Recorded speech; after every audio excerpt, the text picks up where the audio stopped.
It takes no courage to say this basic true thing. A baby that survives an abortion and she's fighting for life and gasping for air, she has dignity, she has rights, she's an image bearer, and we have a moral obligation, and we should have a legal obligation to provide care for that kid. Welcome to the Focus on the Family broadcast, helping families thrive. My heart is heavy today over what's been happening in the past few weeks. People have seen it in the news regarding new abortion laws and some proposed abortion laws. There's national outrage over the barbaric idea that a baby can be legally murdered just moments before birth or even moments just after, while lying there on a table. And I know you've heard about it, and your heart is burdened by it as well. John and I are in Washington, D.C. right now working on behalf of preborn babies, and we're going to ask you to join us in standing up for life at this pivotal time in our culture. It really is a big moment, and we have an announcement to make as Focus is launching a new effort that we're really excited about. It's going to make a difference, and we're asking you to join us as a listener to help save babies' lives.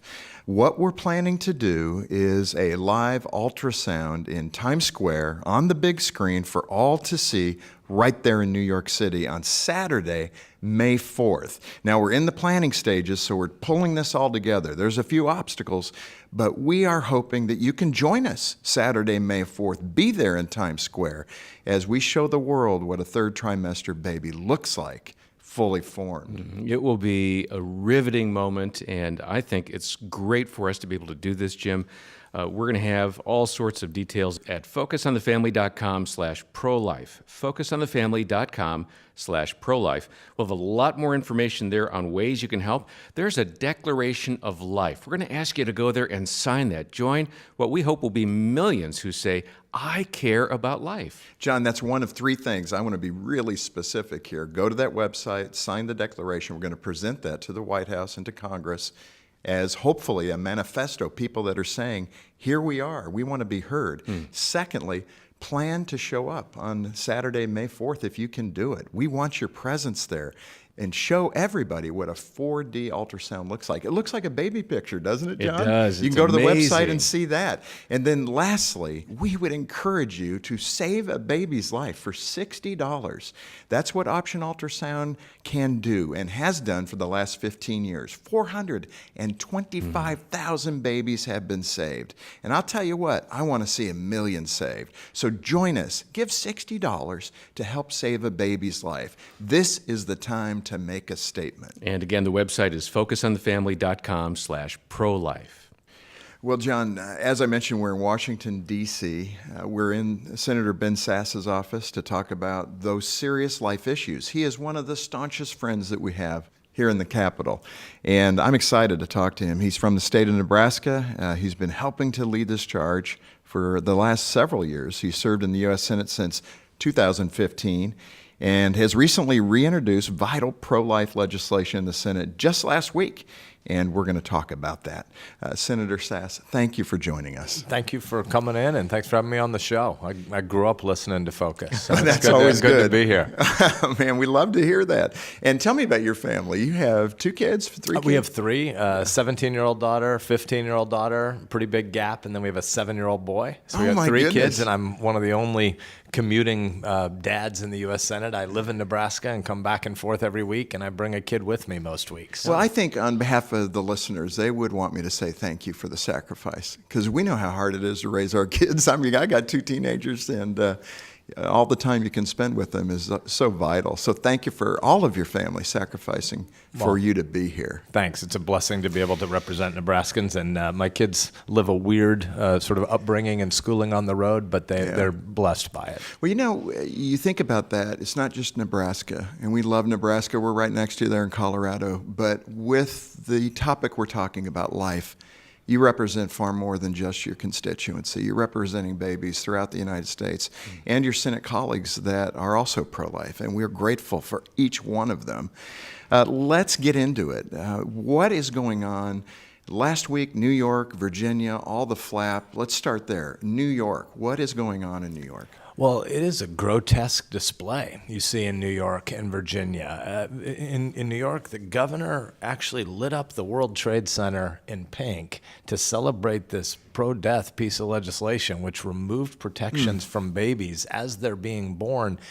Pink has historically been the symbolic color to celebrate breast cancer survivors. These are women with grit and fight and life and vitality, and now you're stealing that symbol and that color and using it for some complete radical perversion of it. So New York is a mess, and then we've seen the governor of Virginia. The guy obviously has problems with human dignity generally, historically had a problem with racial equality, and now he's out there actually endorsing infanticide the last week and a half. It's crazy. Grisly. Even in New York with Governor Cuomo, just so the listeners understand this clearly, what they did was to expand. I think there's a handful of other states as well, where literally during the birthing process, you can abort the child. You can terminate the child's life. And that's, of course, always under the umbrella of the mom talking with the doctor. But my goodness, that is terrible. And then in Virginia, it didn't pass, but it was discussed in the legislature there that a baby could be born, and if that baby was not viable or had severe physical handicaps. I mean, think of that. Now, who defines that? That baby could be terminated after birth. Infanticide. Yeah, I mean, this body, I'm one of 8 people out of 100 in the U.S. Senate who's never been a politician before, and it feels like every politician around here finds a way to say the poorest and the weakest among us about any piece of legislation. We, in this case, are literally talking about the poorest and the weakest and the most vulnerable among us, the people who most need protection. And you got the governor of Virginia having this weird kind of indifferent, anti-dignity debate. Well, if the baby's born, you could comfort her for a little bit, and you could resuscitate her if the mom wanted to. And then you could, he said, and then a discussion could ensue between the physicians and the mom about what to do next. What he means is debating whether or not you could have infanticide, whether or not you could kill this baby after she's born. It's really abhorrent. And I guess there's no good news in it, but the thing that we need to look to be encouraged and optimistic is the American people have been repulsed by this. Absolutely. And I think even on the follow-up news programs, even those who are trying to defend his comments, defending abortion, they never complete the statement. They always say the physician and the woman would have a discussion. They never say to decide whether that baby lives or dies. Right. They're embarrassed by that. They are embarrassed by that, and the good news is there's so much ultrasound and sonogram technology out there that's showing us more and more what's happening in utero, and it turns out our side isn't just on the side of love and persuasion and life, we're on the side of science. Senator Sasse, one of the things I hear when I'm traveling around the United States is this debate between abortion being a political issue versus a moral issue. It is a moral issue. 1973, it became a political issue. You're a historian, Yale PhD in history. Speak to that transition that now it is a political issue, but we can never decouple it from being a moral issue. Absolutely right. So I do commute every week to come here because I think there is legislation in the world that matters, and we need more legislation that protects babies and advances the pro-life cause. I'm the lead sponsor of the Abortion Survivors Protection Act. Mm-hmm. I'm an original co-sponsor of the Defund Planned Parenthood Act, the pain-capable pro-life legislation. But we should never decouple these two, and we should never forget what's the priority. The priority in this movement is always going to be telling the truth in love. Legislation is important, but legislation is subordinate to the bigger thing happening, which is celebrating life, celebrating image bearers, coming alongside moms who are in a complicated or unplanned position, celebrating adoption. My wife is a volunteer at a crisis pregnancy center. That's the heart of this movement. That's wonderful. And I'm hoping that over time, we will be able to convince our fellow Americans that this is wrong, right at the core, and that we hollow out a woman's right to choose to terminate the life of her child. Wouldn't that be a great day? You're working at it. You have presented Born Alive Abortion Survivors Protection Act, and you went through those very quickly, and we're not in the lexicon of Washington. You're talking to moms and dads who are trying to keep their family together, get their kids off to school, et cetera. You describe that right there and the horrible response that you receive here on Capitol Hill. You're simply saying if a baby survives an abortion and is alive, screaming, gasping, that the physicians need to treat that child. It takes no courage to say this basic true thing. A baby that survives an abortion and she's fighting for life and gasping for air, she has dignity. She has rights. She's an image bearer, and we have a moral obligation, and we should have a legal obligation to provide care for that kid. And so doctors in that situation can't back away, is what the technique is called, where they just move away. This baby survives an abortion attempt, and she's on the table crying, and they just back away and leave her to die in the elements. I mean, think of that. Infanticide has been practiced for millennia, right? The Aztecs did this. The ancient Greeks did this. They would leave children out to die of exposure. Civilized people don't do that. Right. I'm just thinking of that, where this child is all alone. Yeah. I mean, even physically backing up the physician who's sworn Right. to take care of human life, right? So the Hippocratic Oath. Amen. My legislation says you'd have to give the same level of care to that baby at that gestational stage of any other baby that was born at that stage. And so you have to admit her to a hospital. You have to start providing care. You have to warm her. You have to comfort her.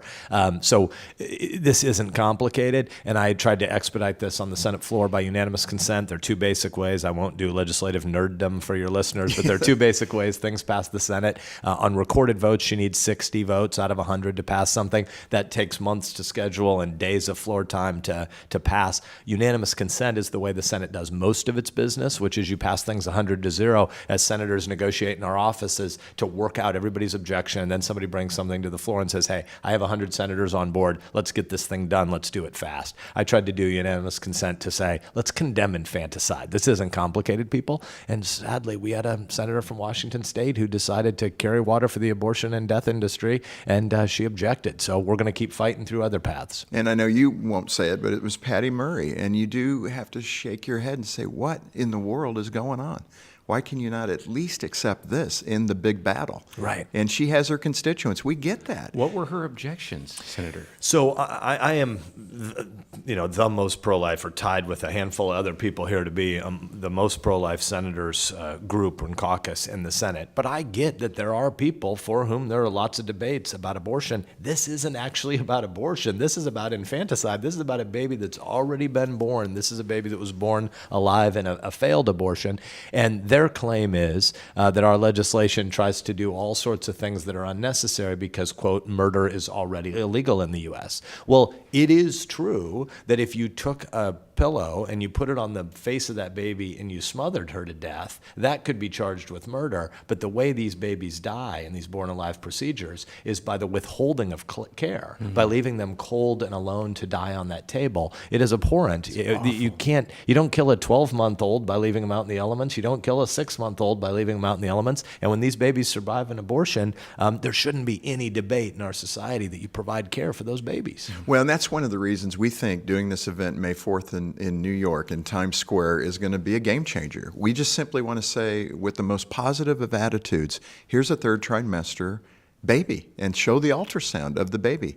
And I'm telling you, everybody, if you haven't seen that picture, 4D ultrasound now, it looks like a first-year baby picture. The definition is so strong. Go to our website and take a look at it. We'll put a picture of one there.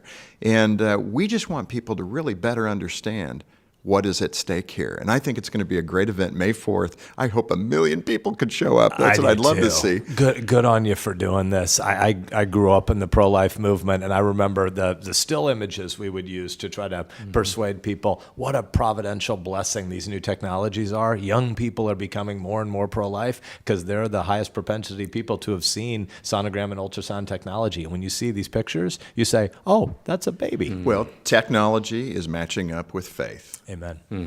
Well, this is Focus on the Family with Jim Daly. Jim and I are in D.C. with Senator Ben Sasse from Nebraska, and we're kicking off today a huge undertaking. We want to promote human life, and as Jim said, there is a planned event. We're working out the details. We're working on it. For New York City on May 4th, and we're going to ask you to go to our website to find out details about that, to sign a declaration of life, and to join millions who will do so, and also to donate to Focus on the Family's Option Ultrasound program, in which we show pregnant women their baby in utero with this technology, this ultrasound technology.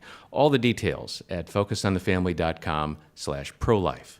Senator Sasse, again, one thing that can be a little cloudy for us that don't operate here, we don't know the procedures. So Patty Murray puts this, I guess, opposition up to your unanimous consent. That just kills it? One person, one senator could say, wait a minute, I want to vote, then it goes nowhere. No, happily, we have another avenue. So I'm going to keep fighting, possibly for another unanimous consent request on the floor, but I want a recorded vote on this as well. I've been the lead sponsor of this for 2.5 years, and I want us to get a vote. I have about 95% of the Republican senators are co-sponsors of the bill, which is a big deal. That's a lot of momentum in Washington, D.C. But one thing your listeners can do is call your senators, whatever state you're from.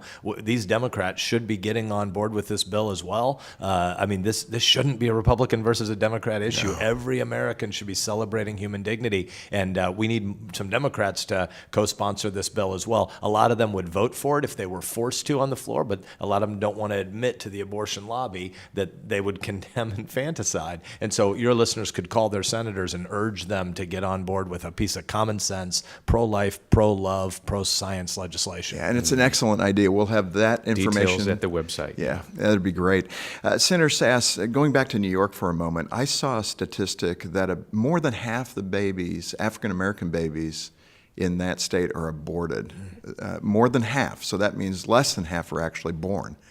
And that right there, why would Democrats who, have a history of wanting to be seen as the, racially sensitive party, that people don't see this. They don't go, wow, wait a minute. More African-American babies are being killed than any other in a percentage basis.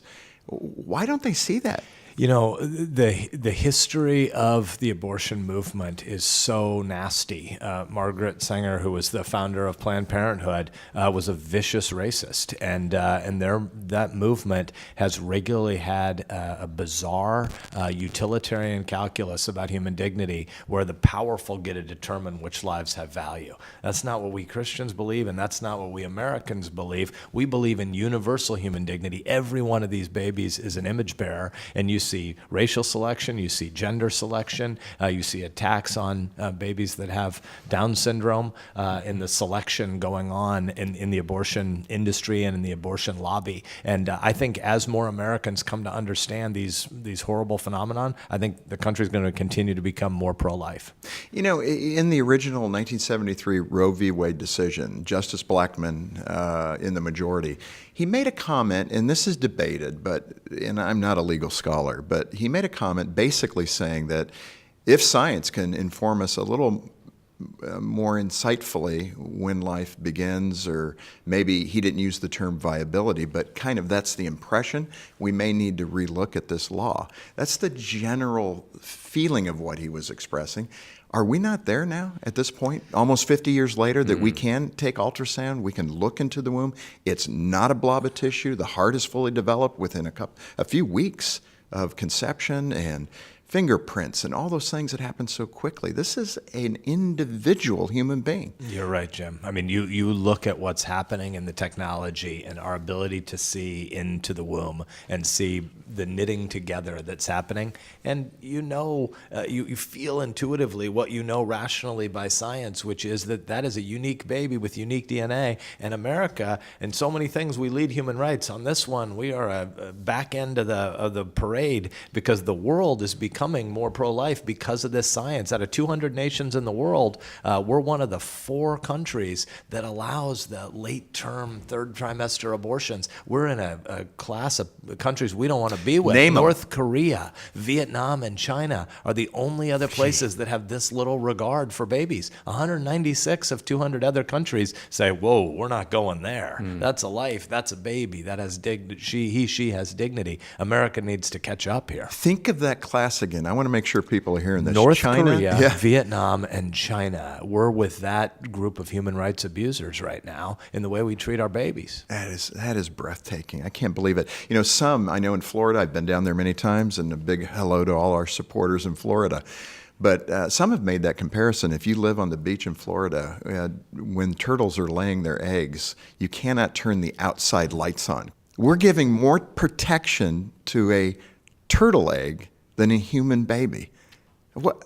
We've got some priorities radically out of whack. It's like a recovery of an ancient paganism right here in some of this. It is, isn't it? And that's why we scratch our heads and we can't figure this out. But like you said, the history lesson here is that this is not new to 21st century America. This is Roman, it's Greek, all the ancient empires that would decide what human life had value. And in early Rome with the church, they would throw those babies into the garbage dump, and Christians would go and save those babies and take them home and rear them as their own.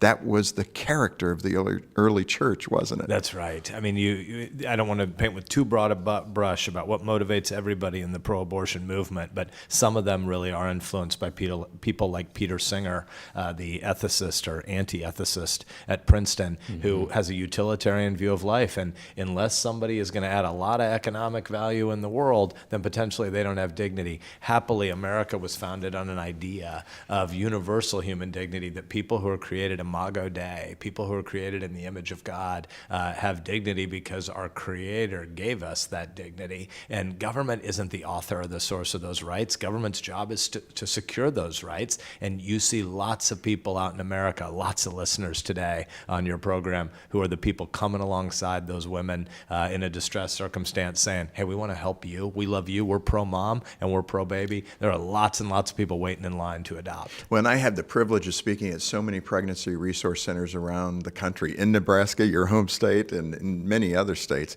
I love those people. Amen. I mean, they are right there. They're heroes. They're stepping up. They're volunteering time. They're giving their resources financially to support the pregnancy resource centers.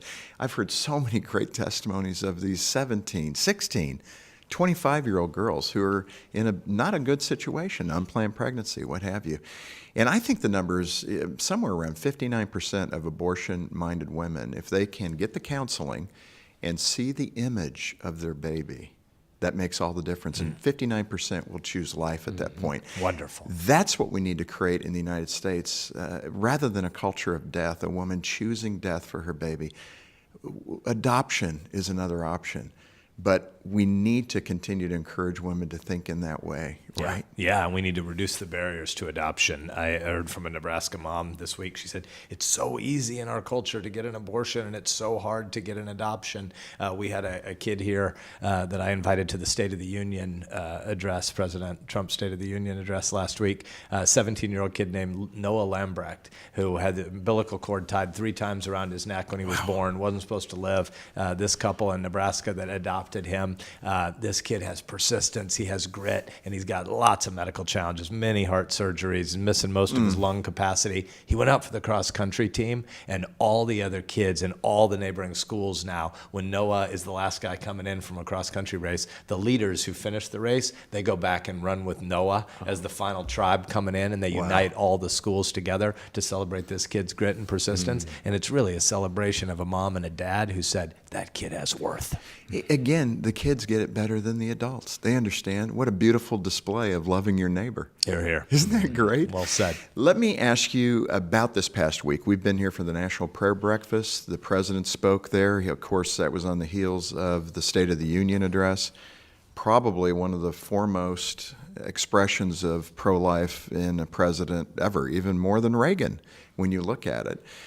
How does that help you with the battle here on the Hill? I mean, when the president's out there saying abortion is wrong, it's ripping a baby from the womb. He's using very graphic language, but it seems to be connecting with the country.